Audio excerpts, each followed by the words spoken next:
প্রতিদিন গাড়ির কি কি চেক করা প্রয়োজন বা পরিদর্শন করা প্রয়োজন। যেমন গাড়ির চার সাইড দিয়ে আমি ঘুরে দেখব যে গাড়ির বডিতে কোনো প্রকারের ভাঙাচোরা আছে কিনা, ড্যামেজ আছে কিনা। এছাড়া গাড়ির বাইরের লাইটগুলো আমি দেখব ভাঙা আছে কিনা। এরপর আমি গাড়ির চাকাটাকে দেখব যে গাড়ির চাকা হাওয়ার প্রেসার ও নাট বোল্টগুলো ঠিক আছে কিনা।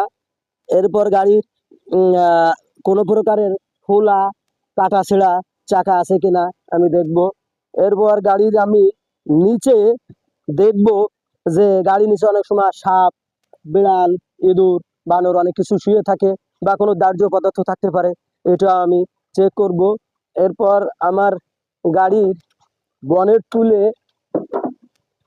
দেখব যে আমার গাড়ির মোবিলের পরিমাণ ঠিক আছে কিনা। আমি এই ডিপ স্টিকটা উঠিয়ে দেখব যে আমার ইঞ্জিন অয়েল লেভেল বা মোবিলের পরিমাণ ঠিক আছে কিনা।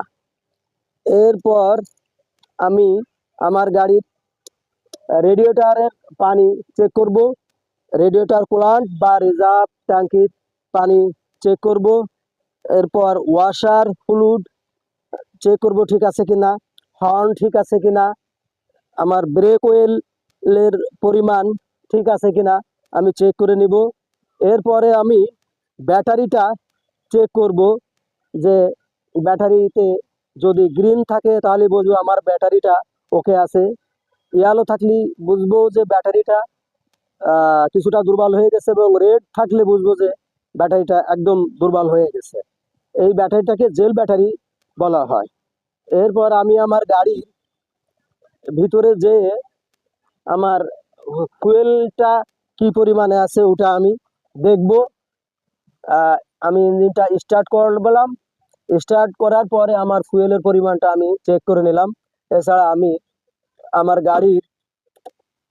গাড়ির হেডলাইট এবং সুইচটি সব অন করলাম, এবং আমার গাড়ির ব্রেকে চাপ প্রয়োগ করে 5 থেকে 10 গজের মধ্যে ব্রেকের কার্যকারী ক্ষমতা আমাকে চেক করতে হবে বা দেখতে হবে। আমার গাড়ির কাগজগুলো ঠিক আছে কিনা চেক করতে হবে। আমার এই সমস্ত কিছু ওকে থাকার পরেই আমি আমার গাড়িটাকে ইনসিওর হওয়ার পরে বাইর করতে পারবো। আমার এই ভিডিওটি যদি আপনাদের বিন্দুমাত্র উপকারে লাগে বা কাজ হয় বা উপকার হয়, তাহলে দয়া করে সাবস্ক্রাইব করবেন, লাইক এবং শেয়ার করবেন। দেখা হবে আবার নতুন ভিডিওটিতে। ধন্যবাদ সবাইকে।